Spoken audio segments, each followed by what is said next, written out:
मैं सुमित शर्मा आपके अपने YouTube channel Sumit Sharma math पर आपका हार्दिक स्वागत करता हूं। दोस्तों, आज हम शुरू करने जा रहे हैं संख्या पद्धति, यानी कि नंबर सिस्टम हमारा चैप्टर होगा जो एस डी यादव मैथ्स का होगा। जो येलो वाली बुक है उसका पूरा सॉल्यूशन होगा। ठीक है, तो देखिए, आज हम जब इस चैप्टर को शुरू करेंगे तो इस चैप्टर को शुरू करने से पहले, क्वेश्चन से पहले ना, हम इस चैप्टर के बारे में जानेंगे कि इस चैप्टर में है क्या। अब देखिए, जैसा चैप्टर का नाम है आपका संख्या पद्धति, तो संख्या पद्धति चैप्टर के अंदर हमें संख्याओं के बारे में अध्ययन करना है। तो देखिए, सबसे पहले हमें इस रेखा के बारे में जितना ज्ञान होगा उससे उतना ही फायदा हमें अपने इस चैप्टर को समझने के लिए होगा। देखिए, जैसे सबसे पहला, अगर आप ध्यान से देखें तो इस रेखा पर जीरो, और इधर की साइड में अगर आप ध्यान से देखेंगे, मतलब जीरो से राइट साइड में, तो सभी आपको धनात्मक संख्याएं दिखाई देंगी। अगर आप जीरो से लेफ्ट साइड में देखेंगे तो सभी आपको ऋणात्मक संख्याएं दिखाई देंगी। ठीक है, अब देखिए, अगर आपसे पहला पूछा जाए कि धन पूर्णांक किसको कहते हैं, तो धन पूर्णांक में प्राकृत संख्याएं या प्राकृतिक संख्याएं धन पूर्णांक कहलाती हैं। कहने का मतलब, आपने सुना होगा प्राकृतिक संख्याओं को, कि प्राकृतिक संख्याएं किसे कहते हैं। तो सभी धन संख्याएं, यानी कि सभी धनात्मक संख्याएं आपकी क्या कहलाती हैं? प्राकृतिक संख्याएं कहलाती हैं। क्लियर? अब देखिए, प्राकृतिक संख्याएं जैसे 1 2 3 इन्फानाइट तक, इनका प्रतीक या संकेत आई पॉजिटिव या एन होता है। मतलब इसको एन से भी नोट कर देते हैं, या आई पॉजिटिव मतलब प्लस से भी नोट कर देते हैं। इसी तरीके से हमारा दूसरा है पूर्ण संख्याएं। मतलब अगर प्राकृतिक संख्याओं में ये ना जीरो, मतलब 1 2 3 4 5, इसके अंदर अगर आप जीरो और जोड़ दें तो ये क्या बन जाएगा? आपका पूर्ण संख्याएं। जैसा कि लिखा हुआ है, शून्य सहित धन पूर्णांकों को पूर्ण संख्याएं कहते हैं। जैसे 0 1 2 3 आगे तक, इसी प्रकार अनंत तक पूर्ण संख्याएं हैं। इसी तरीके से अगर आप देखें ऋण संख्याएं या ऋण पूर्णांक, तो ऋणात्मक पूर्णांक को ऋण पूर्णांक कहा जाता है। -1 से इधर जितनी भी संख्याएं, ये सब क्या होंगी? ऋण पूर्णांक होंगी। इनका प्रतीक आई माइनस, आई के ऊपर आप माइनस का चिन्ह लगा देंगे तो इससे हम इसको प्रदर्शित करते हैं। इसी तरीके से हमारा चौथा नंबर है पूर्णांक। देखिए, आप इन सभी के ना नाम से भी आप इनका अर्थ जान सकते हो। जैसे लिखा हुआ है पूर्णांक, तो पूर्ण प्लस अंक मतलब पूरा अंक। जहाँ पूरा अंक हो वो आपका क्या कहलाएगा? पूर्णांक कहलाएगा। अब इस पूरी संख्या रेखा पर अगर आपने देखा हो तो क्या था? माइनस की सभी संख्याएं थी, जीरो भी था, और 1 2 3 मतलब ये धनात्मक संख्याएं भी थी। कहने का मतलब, सभी धनात्मक संख्याएं, सभी ऋणात्मक संख्याएं तथा शून्य सहित, ये सभी आपकी क्या कहलाती हैं? तो ये कहलाती हैं सभी आपके पूर्णांक। क्लियर? यानी कि पूरी संख्या रेखा को आप क्या बोलोगे? पूर्णांक बोलोगे। लेकिन उसके बीच में भी आपके नंबर होंगे कि 0.25, है ना, इस तरीके से, जैसे 2.5 या 0.5, तो ये संख्याएं आपकी पूर्णांक नहीं होंगी क्योंकि ये दशमलव में है। तो ये संख्याएं क्या होंगी, ये अभी हम आगे डिस्कस करेंगे। क्लियर? अब इसी तरीके से आपका नेक्स्ट है सम संख्याएं। सम संख्याएं किसे कहते हैं? अब देखिए, दो से विभाजित होने वाली संख्याएं सम संख्याएं कहलाती हैं। जैसे 2 4 6 8 और ये अनंत तक, इस तरीके की संख्या जो दो से विभाजित हो जाएं वो आपकी क्या कहलाएंगी? सम संख्याएं कहलाएंगी। इसी तरीके से विषम संख्याएं, वे संख्याएं जो दो से विभाजित नहीं हो पाती, जैसे 1 3 5 7 9 11 13 अनंत तक, ये संख्याएं आपकी क्या कहलाएंगी? ये कहलाएंगी आपकी विषम संख्याएं। और ये वाली आपकी संख्या क्या होंगी? सम संख्याएं। भाज्य संख्याएं, देखिए ये कंसेप्ट अच्छा है समझने के लिए कि भाज्य संख्याएं किसे कहते हैं। जो संख्याएं स्वयं तथा एक के अतिरिक्त, इस लैंग्वेज को समझना, स्वयं तथा एक के अतिरिक्त अन्य किसी संख्या से भी विभाजित हो जाती हैं। मतलब स्वयं से भी हो तथा एक से भी हो, और उसके अलावा भी किसी एक और संख्या से विभाजित हो जाए, वो संख्या आपकी क्या कहलाएंगी? भाज्य संख्याएं कहलाएंगी। उदाहरण के तौर पर 4 6 8 10। अब देखिए, अगर आपसे कहने लगें कि भाई मान लो सबसे छोटी अभाज्य संख्या कौन सी है, तो आप कहेंगे कि सबसे छोटी अभाज्य संख्या, सॉरी, सबसे छोटी भाज्य संख्या, तो आप कहेंगे 4। क्यों? क्योंकि 4 के अगर आप फैक्टर करेंगे तो देखिए, 4 4 से भी विभाजित हो जाएगा, मतलब स्वयं से। स्वयं के अलावा एक से, मतलब एक से विभाजित हो जाएगा। एक के अलावा भी एक किससे विभाजित हो जाएगा? दो से विभाजित हो जाएगा। तो देखिए, हमारी डेफिनेशन क्या थी कि जो संख्याएं स्वयं तथा एक के अतिरिक्त अन्य किसी संख्या से विभाजित हो जाएं वो क्या कहलाएंगी? हमारी भाज्य संख्याएं कहलाएंगी। इसलिए अब आप एक सरल भाषा में इसको ऐसे भी बोल सकते हो कि वे संख्याएं जिनके कम से कम 3 गुणनखंड हो, कम से कम 3 गुणनखंड हो, वो संख्या हमारी क्या कहलाएंगी? तो वो संख्या हमारी भाज्य संख्याएं कहलाएंगी। क्लियर? अब देखिए एक और, अभाज्य संख्याएं। भाज्य संख्याएं के तरीके से ही आप अभाज्य संख्याओं को कैसे सीखेंगे कि जो संख्याएं स्वयं एवं एक के अतिरिक्त अन्य किसी भी संख्या से विभाजित नहीं हो पाती है, उन्हें अभाज्य संख्याएं कहते हैं। जैसे 2 3 5 7 11। यहाँ एक क्वेश्चन बनता है हमारा कि सबसे छोटी अभाज्य संख्या कौन सी है, तो सबसे छोटी अभाज्य संख्या हमारी कौन सी है, 2। अगर एक और क्वेश्चन बने कि सबसे छोटी सम अभाज्य संख्या कौन सी है, तो वो भी कौन सी है, 2। तो यहाँ से 2 क्वेश्चन बनते हैं बहुत ज़्यादा कि सबसे छोटी अभाज्य संख्या कौन सी है और सबसे छोटी सम अभाज्य संख्या कौन सी है, तो वो 2 होगी। अब देखिए अगर आपके दिमाग में आता है कि एक क्या है, एक भाज्य है अभाज्य है, तो देखिए ना तो एक भाज्य है और एक ना ही अभाज्य है।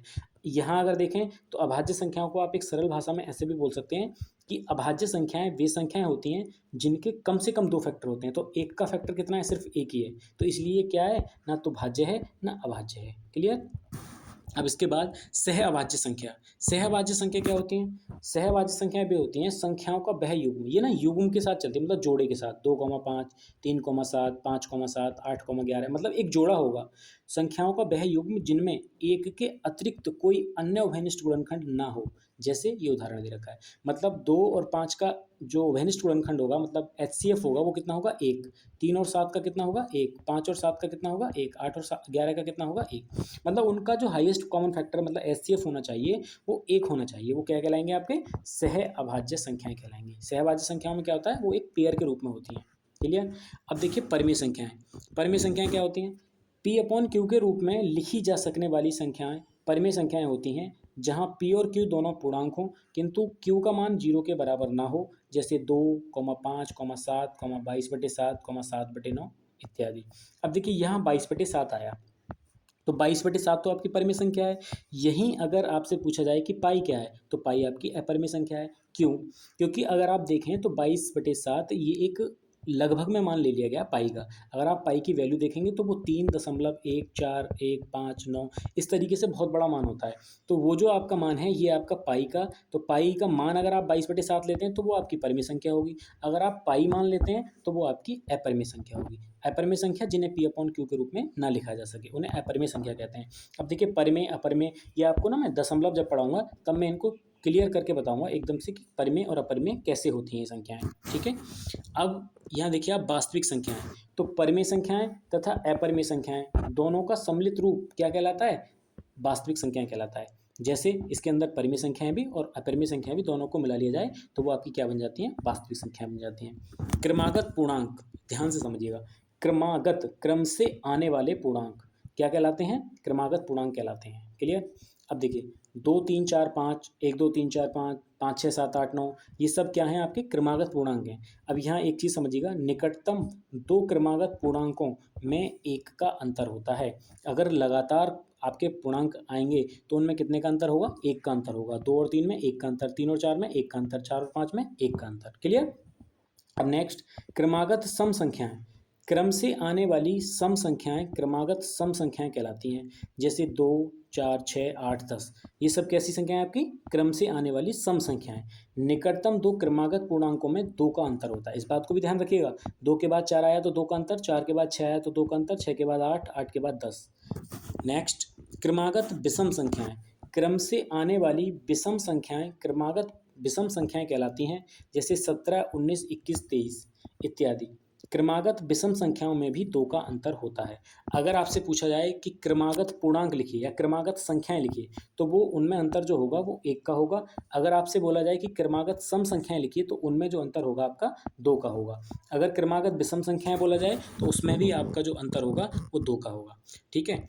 अब देखिए हम आ जाते हैं अपने चैप्टर के प्रश्नों की ओर, जो हमारे इस चैप्टर के अंदर प्रश्न दे रखे हैं, जिसमें आपका पहला प्रश्न है कि यदि 5 क्रमिक पूर्णांकों का योग s हो तो उनमें सबसे बड़ा पूर्णांक s से किस रूप में संबंधित होगा।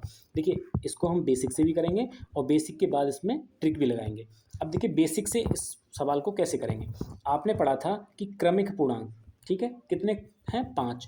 तो अगर आपको 5 क्रमिक पूर्णांक लिखने, क्रमिक का मतलब लगातार, क्रम से आने वाले पूर्णांक, तो अगर आपने पहला पूर्णांक x मान लिया तो दूसरा पूर्णांक क्या होगा आपका, x+1। क्लियर। अब इनका योग करना है तो मैं यहाँ योग करते हुए चलता हूँ, तो 2 पूर्णांक हो गए आपके पास, क्या, एक x और एक हो गया आपके पास x+1। क्लियर। अब तीसरा पूर्णांक क्या होगा, तो वो होगा आपका x+2, क्योंकि 1 का अंतर आएगा सब में, फिर x+3, फिर x+4। अब इसने कहा है इन 5 पूर्णांकों का जो योग है वो आपको कितना दे रखा है, s दे रखा है। क्लियर। यहाँ से जोड़िएगा x कितने हैं, 1x, 2x, 3x, 4x और एक 5 है। ये हो गया आपका 5x प्लस संख्याएं कितनी हो गई, 1 और 2 3, 3 और 3 6, 6 4 10, ये हो गया आपका 10 और बराबर में कितना आया x। देखिए यहाँ से मुझे x का मान क्यों निकालना है, क्योंकि इसने बोला है कि तो उनमें सबसे बड़ा पूर्णांक s से किस रूप में संबंधित है। सबसे बड़ा पूर्णांक आपका है कितना, x + 4। तो ये दिखाना है कि x + 4 जो हमारा सबसे बड़ा पूर्णांक है वो s से किस रूप में संबंधित होगा, मतलब यहाँ x का मान s के पदों में दिखाना है आपको, बस वही हमारा आंसर होगा। तो देखिए x का मान जब आप यहाँ से निकालेंगे तो ये हो जाएगा आपका 5x = s, और ये 10 इधर प्लस का है, इधर जाके हो जाएगा ये माइनस का। यहाँ से अगर आप x का मान निकालेंगे तो ये हो जाएगा आपका s - 10/5। क्लियर, ये आपका x का मान आ गया। इस x के मान को सबसे बड़े पूर्णांक में उठा करके रख दीजिएगा। यहाँ कितना आया, s - 10/5 और प्लस में कितना है 4। x की जगह मैंने s - 10 रख दिया, s - 10/5।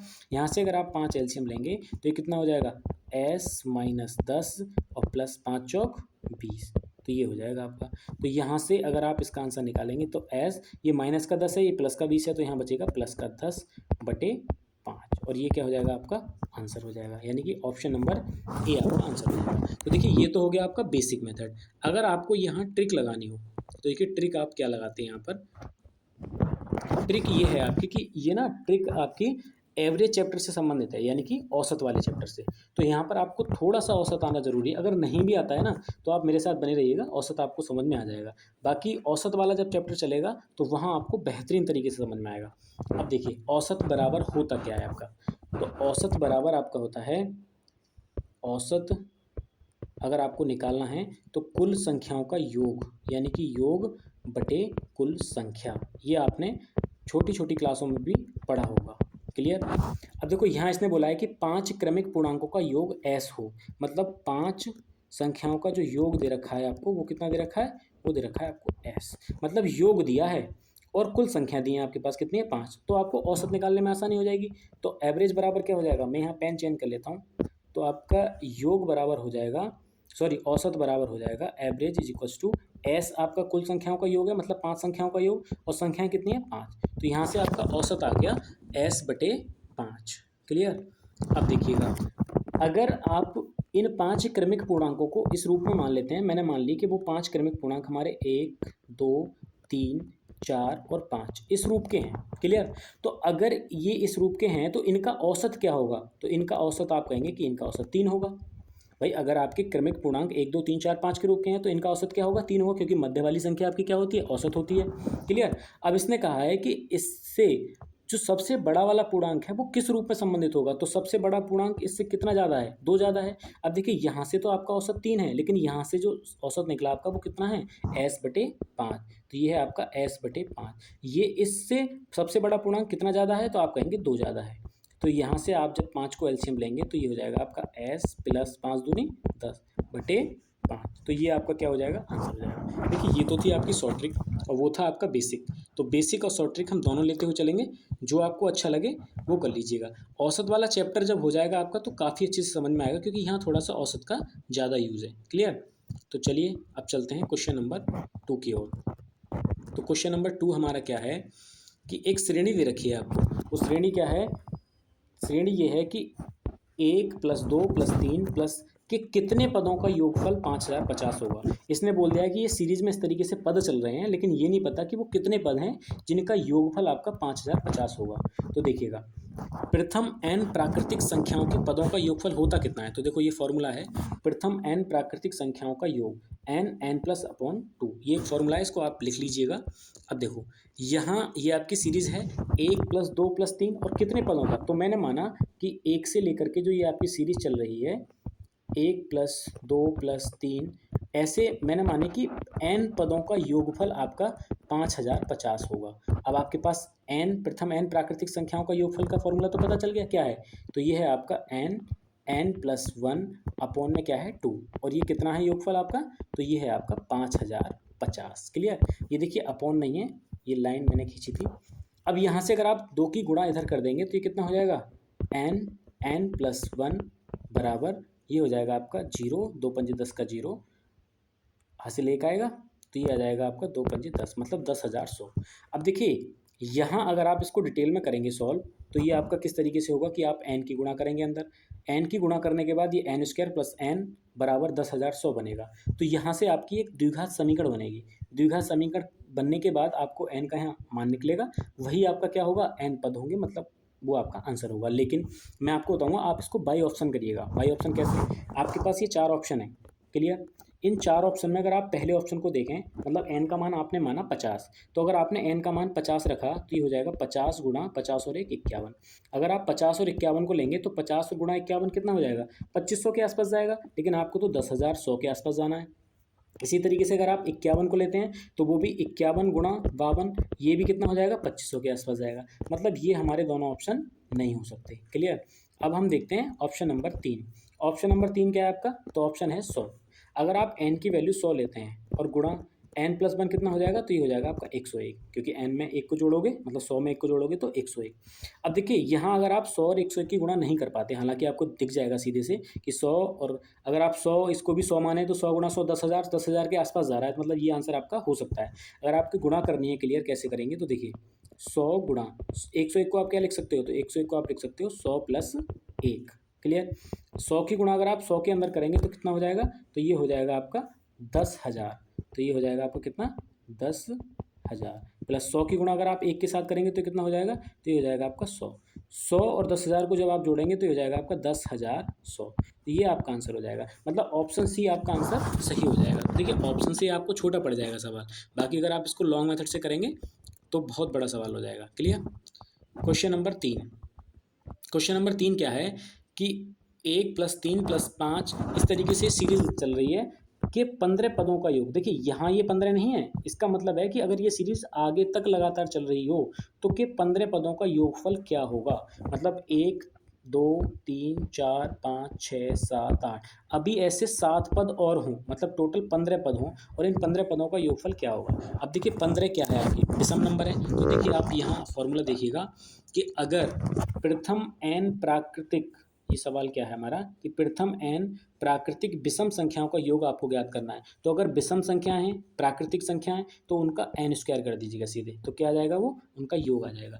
अगर प्रथम n प्राकृतिक विषम संख्याओं का औसत ज्ञात करना है, तो आप क्या कर दीजिएगा, जितनी संख्याएं दे रखी हैं विषम प्राकृतिक, वही उसका क्या हो जाएगा, औसत हो जाएगा। इसी तरीके से प्रथम n प्राकृतिक सम संख्याओं का योग, देखिए इस सवाल के अंदर विषम प्राकृतिक संख्याएं आ गई, क्या पता आगे किसी सवाल में सम संख्याएं आ जाएं, तो सम संख्याओं को अगर आपको योग ज्ञात करना है तो योग हो जाएगा आपका n+1। अगर प्रथम n प्राकृतिक सम संख्याओं का औसत आपको निकालना है तो औसत हो जाता है n+1। इसी तरीके से इसकी मदद से हम इस सवाल को सॉल्व करते हैं कि प्रथम 15 क्या है, प्रथम 15 विषम प्राकृतिक संख्या है, और विषम प्राकृतिक संख्याओं का योगफल अगर आपको ज्ञात करना है तो कितनी संख्या है आपको, 15। तो हमें क्या कर देना है, n बराबर कितना है आपका 15, तो मतलब 15 का स्क्वायर, मतलब n स्क्वायर हमें निकालना है। तो ये क्या हो जाएगा, n मतलब 15 का वर्ग 225, यही हमारा क्या हो जाएगा, आंसर हो जाएगा। अगर यहाँ 17 पदों का होता तो 17 का वर्ग कर देते हम, मतलब विषम अगर प्राकृतिक संख्याएं हैं तो वो हमारा क्या हो जाएगा, आंसर हो जाएगा। इन फॉर्मूलों को आप ध्यान से लिख लीजिएगा। देखिए क्वेश्चन नंबर 4। क्वेश्चन नंबर 4 आपका ये है कि 50 से कम 3 के सभी धनात्मक गुणजों का योग ज्ञात कीजिए। अब देखिए 50 से कम की बात की है तो 3 के गुणज चाहिए हमें, तो अगर आप 3 के गुणज देखेंगे तो 3 पहला गुणज, 3 का दूसरा गुणज क्या हो जाएगा 6, तीसरा गुणज क्या हो जाएगा 9। ऐसे ही 50 से पहले कौन सा गुणज होगा 3 का, तो आप देखेंगे 50 से पहले का जो हमारा गुणज होगा वो होगा 48। तो मतलब इन इतने पदों का योगफल आपको ज्ञात करना है 3 से लेकर के 48 तक। अब देखो योग का मैं आपको एक फॉर्मूला बताता हूँ कि योग का फॉर्मूला क्या होता है। देखिएगा, अगर आपके पास ऐसी सीरीज दे रखी है जिनके बीच डिफरेंस समान हो तो आप उनका योग कैसे निकालेंगे। तो योग बराबर आपका फॉर्मूला होता है योग बराबर औसत गुणा कुल पदों की संख्या, कुल पदों की संख्या।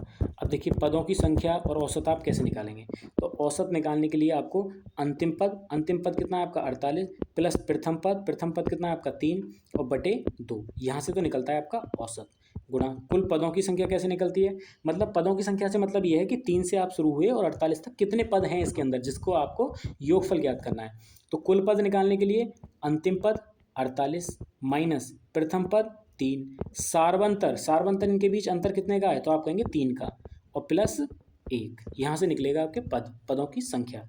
अब देखिए 48 और 3 कितना हो जाएगा 51/2 गुणा 48 में से 3 घटेगा तो कितना बचेगा ये 45/3 और प्लस 1। अगर आप 3 से इसको डिवाइड करेंगे तो कितना बचेगा 15। तो ये आ जाएगा आपका 51/2। यहाँ से ये डिवाइड करोगे इसको तो 15 और 15 में 1 जोड़ोगे तो कितना हो जाएगा 16। 2 से 16 को डिवाइड करोगे तो हो जाएगा 8। 8 की जब आप 51 में गुणा करोगे तो 8 एकम 8 और 8 पंजे 40, मतलब 408 क्या हो जाएगा आपका आंसर हो जाएगा ऑप्शन सी। क्लियर। अब देखिए क्वेश्चन नंबर 5। क्वेश्चन नंबर 5 क्या है कि यदि दिया है 1 + 2 + 3, मतलब ऐसे 10 पदों का योगफल आपको दिया है 55। क्लियर। तो योगफल आपको ज्ञात करना है 6 से लेकर के 60 तक के पदों का। अब देखिए आप इसकी सहायता से भी इसको सॉल्व कर सकते हैं, और इसकी सहायता अगर ना भी लेते हैं तो आप यहाँ से भी डायरेक्ट इस सवाल को सॉल्व कर सकते हैं। देखिए दोनों तरीके से कराऊंगा मैं। पहले आप देखिए आपको दिया है ये मान और ये आपको निकालना है। तो अगर ये आपको निकालना है तो आप यहाँ क्या करेंगे, 6 को कॉमन ले लेंगे। 6 को कॉमन ले लेंगे तो क्या बचेगा 6 एकम 6, 6 दूनी 12, 6 तिया 18 और प्लस 6 धाई 60। अब देखिए अगर आप ध्यान से देखें तो इसकी वैल्यू आपको दी है, और ये 6 गुणा इसकी वैल्यू कितनी है आपके पास 55। तो 55 की जब आप 6 में गुणा करेंगे तो 6 पंजे 30 और 6 पंजे 30 और 3 33। ये आपका आंसर हो जाएगा 330, मतलब सी ऑप्शन। अगर आप इसको दिया है और उसकी मदद से करते हैं तब। अगर आप सीधे निकालते हैं कि हम तो इसी से निकालेंगे, हमें ज़रूरत नहीं है कि क्या दे रखा है, तो देखिए सार्वंतर समान है, 6 का अंतर है, ठीक है। पद कितने हैं पता नहीं। योग आपको ज्ञात करना है, तो योग बराबर आपने फॉर्मूला क्या पढ़ा था अभी, योग बराबर औसत। औसत कितना है अंतिम संख्या मतलब 60 प्लस प्रथम संख्या मतलब 6 और बटे 2 गुणा, ये तो औसत निकल आया। अब 6 से लेकर के 60 तक ऐसी कितनी संख्या है, तो देखिए अंतिम संख्या मतलब 60 माइनस प्रथम संख्या मतलब 6 बटे सार्वंतर कितना है 6 और प्लस में कितना 1, यहाँ से निकलेंगे आपकी संख्या। तो 60 और 6 कितना हो जाएगा 66, और 66 को अगर आप 2 से भाग करेंगे तो कितना आ जाएगा 33 गुणा 60 में से 6 जाएगा 54 बचेगा, और 54 को 6 से भाग करेंगे तो 6 9 54, मतलब 9 प्लस 1 आ जाएगा। क्लियर। अब देखिए यहाँ कितना हो जाएगा 33 गुणा 9 और 1 कितना हो जाएगा 10। तो ये आ जाएगा आपका 33 गुणा 10 मतलब 330। दोनों तरीके मैंने आपको बता दिए, जो भी आपको अच्छा लगे आप उससे कर लेना। क्लियर। ये हो गया आपका क्वेश्चन नंबर 5। क्वेश्चन नंबर 6 देखिएगा। क्वेश्चन नंबर 6 क्या है, यहाँ भी सेम सवाल है 5 की तरह ही, कि अगर 1 से लेकर के 10 तक का योगफल आपको 55 दिया है तो 11 से लेकर के 20 पदों का योग किसके बराबर होगा। तो देखिए यहाँ मैं इसलिए बता रहा था आपको कि उस सवाल में आपके पास दिया था तो आपके पास पद भी उस तरीके के दे रखे थे, लेकिन यहाँ क्या दे रखा है 11 से 20 तक के दे रखे हैं। तो यहाँ पहले आप 1 से लेकर के 20 तक के पद निकालेंगे, उनका योग, और उसमें से 10 पदों का योगफल घटाएंगे, तभी तो 11 से 20 तक के पदों का योगफल आएगा। तो इसलिए मैंने कहा था आप डायरेक्ट भी इसका निकाल सकते हैं बिना इसकी मदद से।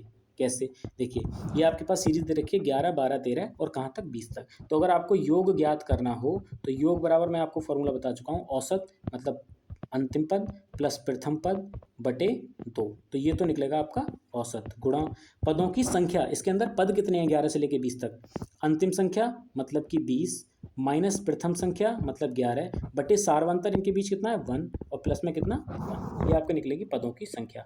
20 और 11 कितना हो जाएगा 31, 31/2 गुणा 20 में से 11 को घटाओगे कितना बचेगा 9, 9 को 1 से भाग करोगे 9, 9 में 1 जोड़ोगे कितना आ जाएगा 10। अगर आप 2 से 10 को भाग करोगे तो कितना आ जाएगा 5।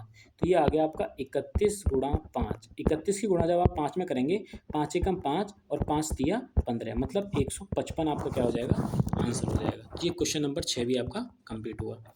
अब देखिए क्वेश्चन नंबर 7 क्या है। क्वेश्चन नंबर 7 आपका ये है कि अगर एक सीरीज आपके पास दे रखी है 1 से लेकर के यहाँ तक 50 तक है, और फिर ये 1 से लेकर के 49 तक है। अगर आप 1 से लेकर के 50 पदों का योगफल पहले निकाल दें, फिर 1 से लेकर के 49 पदों तक का योगफल निकाल करके दोनों को जोड़ दें तो आपका आंसर आ जाएगा। देखिए दो तरीके हैं आपके पास, एक तो ये भी है कि आप 1 से यहाँ 49 तक का निकाल सकते हैं और इधर 1 से 50 तक का, या फिर इधर से 1 से 50 तक का निकाल दीजिए और इधर से 1 से 49 तक का निकाल दीजिए।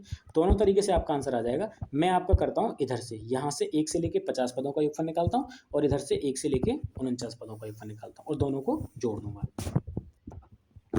तो देखिए 1 से 50 पदों का योग आप कैसे निकालेंगे, योग बराबर आप फॉर्मूला पढ़ चुके हो योग का फॉर्मूला क्या पढ़ा आपने, योग बराबर औसत।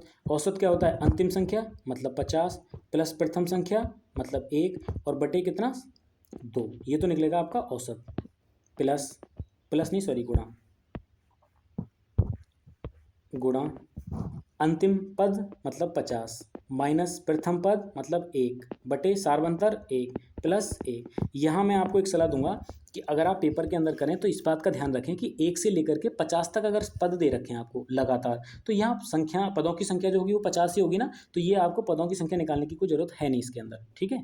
प्लस 1 से लेकर के 49 तक के पदों का औसत अगर आपको निकालना है तो अंतिम पद मतलब 49 प्लस प्रथम पद मतलब 1 और बटे 2, ये तो आपके हो गए पद, सॉरी औसत, गुणा पदों की संख्या। 1 से लेकर 49 तक कितने पद होंगे? 49 ही होंगे। बाकी आप लिख लेना इसको कि अंतिम पद 49 माइनस 1 बटे सारवंतर प्लस 1, इस तरीके से। क्लियर? अब देखिए 50 और 1 कितना हो जाएगा आपका ये 51 बटे 2 गुणा ये कितने पद हो जाएंगे 50, 50 में से 1 गया 49, 49 को 1 से भाग करोगे 49 और 49 में 1 जोड़ोगे तो कितना हो जाएगा ये आपका 50 हो जाएगा। प्लस यहाँ 49 और 1 कितना हो जाएगा 50 बटे 2 और गुणा यहाँ पद कितने होंगे 49। क्लियर? मैंने डायरेक्ट नहीं लिखा, मैंने आपको बता दिया यहाँ पर, ठीक है। अब देखिए 2 से अगर आप 50 को डिवाइड करेंगे तो कितना आएगा 25, 2 से आप डिवाइड करेंगे तो कितना आएगा 25। दोनों पदों में कितना कॉमन है तो आप देखेंगे 25 कॉमन है। यहाँ कितना बचेगा 51 पहले पद में, दूसरे पद में कितना बचेगा 49। क्लियर? 25 की गुणा करनी है हमें किसके साथ 51 प्लस 49 को जोड़ोगे तो कितना हो जाएगा ये, तो ये हो जाएगा आपका 100 और 100 की गुणा जब आप 25 में करेंगे तो कितना हो जाएगा ये हो जाएगा आपका 2500। तो आपका ऑप्शन नंबर बी आपका आंसर हो जाएगा। क्लियर? अब देखिए क्वेश्चन नंबर 8 की ओर आते हैं हम। क्वेश्चन नंबर 8 क्या है हमारा, इसको भी हम दो तरीके से सॉल्व करेंगे सवाल को कि यदि 7 क्रमिक पूर्णांकों का योग 140 है तो इनमें से सबसे बड़ा सम पूर्णांक क्या है। अब देखिए 7 क्रमिक मतलब ये जो संख्या होनी चाहिए ना आपकी विषम संख्या होनी चाहिए और इनका योग दे रखा है आपको कितना 140। अगर आपको योग दे रखा है और आपको औसत निकालना है तो औसत बराबर अभी मैंने क्या बताया था, तो औसत बराबर अभी मैंने बताया था कि कुल संख्याओं का योग कितना दे रखा है 140 बटे कुल संख्या कितनी है आपके पास 7, 7 से जब आप इसको डिवाइड करेंगे तो ये कितना आएगा आपका, ये आएगा 20। क्लियर? अब देखिए 7 अगर संख्याएं दे रखी हैं तो जो औसत निकलता है हमारा वो क्या निकलता है बीच वाली संख्या मतलब मध्य वाली संख्या। तो अगर ये मध्य वाली संख्या है और टोटल संख्या आपकी 7 है तो 3 संख्याएं इधर होंगी आपकी और 3 संख्याएं इधर होंगी क्योंकि ये तो बीच वाली संख्या है। क्लियर? अब देखिए इनमें बोला है कि तो इनमें से सबसे बड़ा सम पूर्णांक क्या होगा। ये कैसा है आपका सम पूर्णांक है, वो भी कितना है 20। इसके बाद जो बड़ी संख्या होगी वो कितनी होगी, तो आप कहेंगे 22। इसके बाद जो बड़ी संख्या होगी वो कितनी होगी, तो ये होगी आपकी 24। इसके बाद जो संख्या होगी वो कितनी होगी 26। इसने यही पूछा था कि इनमें सबसे बड़ा समपूर्णांक क्या होगा, तो बड़ा तो इधर की साइड ही चलेगा ना और छोटा इधर की साइड चलेगा। अगर आपसे बड़ा पूछा है तो आप छोटे मत निकालिएगा, क्यों इतना समय खराब करना। तो ये आपका बड़ा आंसर हो जाएगा, मतलब सबसे बड़ा पूर्णांक 26। ये तो हो गई आपकी ट्रिक।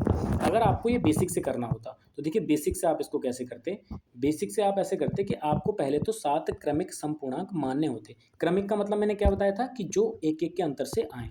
जैसे अगर आपने पहला पूर्णांक मान लिया x तो दूसरा क्या होगा आपका x प्लस 1, क्योंकि क्रमिक पूर्णांक चाहिए आपको। तीसरा लेकिन नहीं सम पूर्णांक बोला है तो सम पूर्णांक में आपका क्या होगा दूसरा x प्लस 2।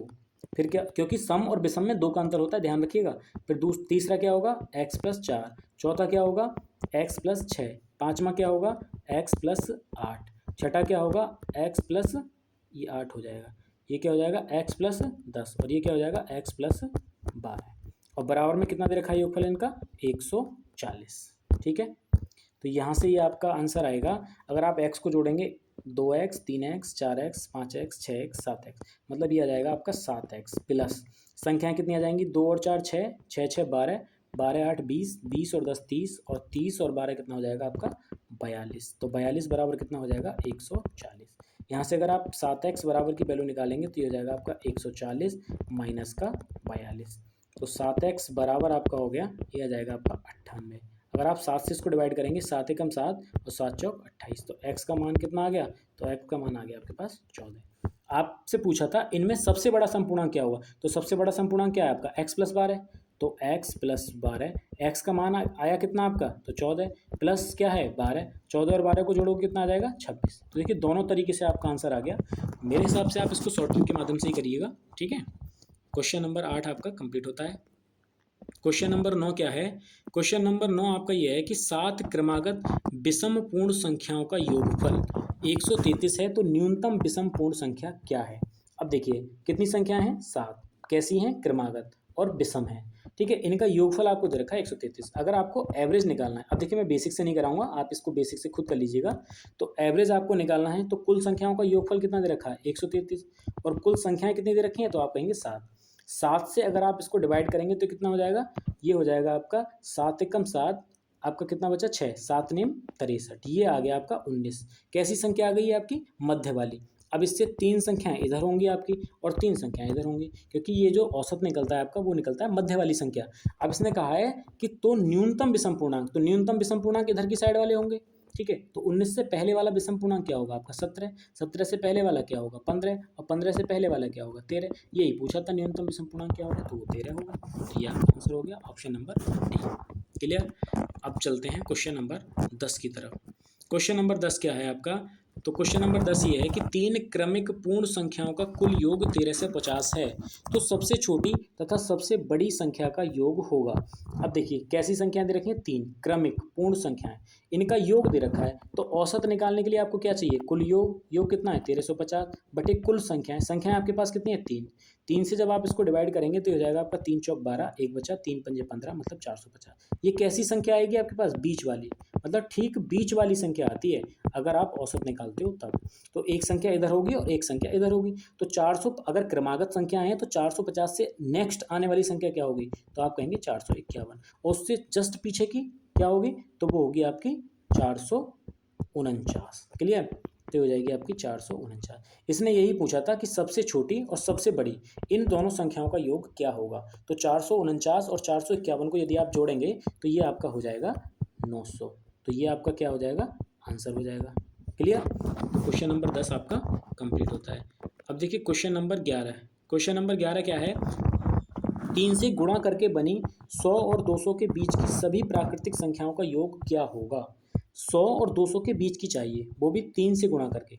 अब देखिए अगर आप ध्यान से देखें तो 100 से बड़ी ऐसी कौन सी संख्या होगी जो 3 का गुणज होगी, तो वो संख्या होगी आपकी 102। 102 के बाद क्या होगी 105, फिर क्या होगी 108। देखिए 3 3 को जोड़ते चले जाइएगा, वो 3 की गुणज संख्या आएगी। लेकिन इसने कहा कि 200 के बीच, मतलब 100 से ज़्यादा और 200 से कम, 100 और 200 के बीच की संख्या चाहिए, 100 और 200 नहीं, 100 और 200 के बीच की संख्या। अब देखिए 200 से पहले की संख्या वो कौन सी होगी जो 3 से विभाजित होगी। तो देखो यहाँ 200 दे रखा है तो आप आसानी से इसको निकाल सकते हो कि 200 के पास वाली संख्या कौन सी होगी जो 3 से विभाजित हो जाएगी। लेकिन बड़ा नंबर अगर आपको दे रखा है तो आप कैसे करेंगे, देखिएगा। तो जहाँ यहाँ बोला है 200, 200 को आपको कितने से भाग करना है 3 से, क्योंकि 3 का गुणज चाहिए आपको। तो 3 छंग 18, कितना बचा शेषफल 2 बचा, 20 हो गया, 3 छंग 18। ये कितना शेषफल बचा 2। अगर ये 2 शेषफल ना बचता तो ये 200 जो हमारी संख्या होती वो पूर्णतः विभाजित होती, वो भी किससे 3 से। तो अगर 3 से विभाजित होती जब 2 शेषफल ना बचता, तो मैं इस 2 शेषफल को अगर घटा दूँ 200 में से, तो वो संख्या मेरी पूर्णतः विभाजित होगी, तो वो कितनी होगी 198। तो इस तरीके से मुझे पता चला कि 200 से पहले वाली जो मेरी संख्या होगी वो 198 होगी, जो 3 का क्या होगी पूर्णतः गुणज होगी, तो मतलब 198।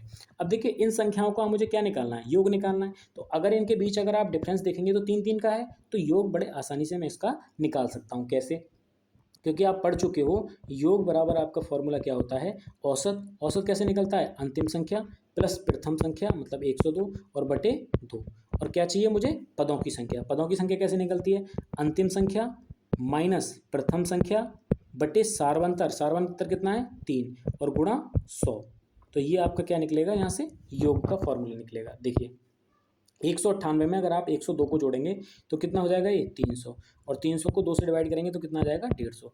198 से अगर आप 2 को घटाएंगे, 102 को घटाएंगे तो कितना आएगा, ये आएगा आपका 96, और 96 को आपको किससे भाग करना है 3 से। यहाँ 100 नहीं होता है, यहाँ आपका होता है +1, हमेशा 1 जोड़ना होता है ना पदों की संख्या निकालने के लिए। तो ये हो जाएगा आपका +1। अब देखिए ये आएगी आपकी पदों की संख्या। 300 को अगर आप 2 से विभाजित करेंगे तो कितना आ जाएगा, ये आ जाएगा आपका 150, गुणा 3 से अगर आप 96 को डिवाइड करेंगे तो कितना आ जाएगा, 3 3 9, 3 दूनी 6 +1, मतलब ये आया आपका 150 गुणा 33। अगर आप 33 की और 150 की गुणा करेंगे तो ये कितना आएगा, देखिए अगर आपको इस तरीके से जीरो आ रहे हैं और गुणा करना है तो जीरो एक बार लिख दीजिएगा, जीरो। अब आपके पास बचा 15 और ये क्या बचा 33। तो जब आप 15 की गुणा 33 में करेंगे तो 15 तिया 45 का 5, हासिल कितना आएगा 4, 15 तिया 45, 45 और 4 कितना हो जाएगा 49, मतलब 4950 आपका क्या हो जाएगा, आंसर हो जाएगा प्रश्न नंबर 11 का। अब देखिए प्रश्न नंबर 12। प्रश्न नंबर 12 हम इस ट्रिक को पढ़ चुके हैं कि प्रथम 20 विषम प्राकृतिक संख्याओं का योग क्या होगा। तो कैसी संख्याएं हैं? विषम। कितनी है? 20। देखिए 20 को मत देखिएगा, अगर आपको लगता है कि 20 तो हमारी सम संख्या है, 20 से मतलब नहीं है। इसने बोला है कि प्रथम 20 विषम प्राकृतिक संख्या, मतलब जैसे 1, 3, 5, 7, इस तरीके से ऐसी 20 संख्याएं हैं विषम, जिनका आपको योग ज्ञात करना है। तो क्या करना है आपको? n संख्याएं, n बराबर कितना है आपके पास? 20। तो मुझे क्या करना है? n square. तो n स्क्वायर मतलब 20 का स्क्वायर, और 20 का स्क्वायर कितना आ जाएगा? मतलब 400। तो आपका आंसर क्या हो जाएगा? 400। Question number 13। क्वेश्चन नंबर 13 क्या है कि 13 से विभाजित होने वाली 3 क्रमागत प्राकृतिक संख्याओं का योग 72 है। इनमें से सबसे बड़ी संख्या क्या है? अब देखिए कैसी संख्या है आपके पास? 3 से विभाजित होने वाली, और कैसी हैं? 3 क्रमागत प्राकृतिक संख्याओं का योग दे रखा है। जहां भी आपको योग दे रखा हो और विषम संख्याएं हो, तो आपको क्या कर देना है? सीधे औसत निकालना है। देखिए औसत बराबर क्या होगा, मतलब एवरेज बराबर क्या होगा? तो एवरेज बराबर आपका होगा 72, मतलब योग, कुल योग बटे कुल संख्या। कुल संख्या कितनी है आपके पास? 3। तो 3 से अगर आप इसको विभाजित करेंगे तो कितना आएगा? 3 दूनी 6 और 3 चौक 12, मतलब ये आया आपका 24। क्लियर? अब देखिए 3 से विभाजित होने वाली, ये आपको बहुत अच्छे से ध्यान रखना है। अगर आपने सिर्फ ये पढ़ लिया ना 3 क्रमागत, तो आप 24 के बाद जो नेक्स्ट संख्या लिखेंगे वो लिखेंगे 25, और 24 से पहले वाली जो लिखेंगे वो कितना लिखेंगे? 23। लेकिन यहाँ बोला है 3 से विभाजित होने वाली 3 क्रमागत प्राकृतिक संख्याएं, तो 3 से विभाजित होने वाली 24 के बाद वो संख्या कौन सी होगी? तो आप कहेंगे 27, ना कि 25। क्लियर? 24 से पहले वाली संख्या कौन सी होगी? तो 24 से पहले वाली जो संख्या होगी वो होगी आपकी 21, ना कि 23। ठीक है, इस बात का बड़ा विशेष ध्यान रखना है आपको। यहाँ पूछा है इनमें से सबसे बड़ी संख्या, तो आपकी 27 हो जाएगी। अगर पूछता इनमें से सबसे छोटी संख्या, तो वो आपकी 21 हो जाती। 3 से विभाजित होने वाली, इसलिए आपका आंसर क्या हो जाएगा? 27, मतलब ऑप्शन नंबर बी आपका सही आंसर होगा। अब देखिए क्वेश्चन नंबर 14। क्वेश्चन नंबर 14 क्या है? 101 से लेकर के 200 तक संख्याएं हैं और उनका आपको योग ज्ञात करना है। तो योग का फॉर्मूला आपने क्या पढ़ा है भाई? मैं कई बार आपको रिपीट करा चुका हूं, अब ये आपको याद हो जाना चाहिए। तो योग बराबर क्या निकलेगा? औसत। औसत क्या होता है?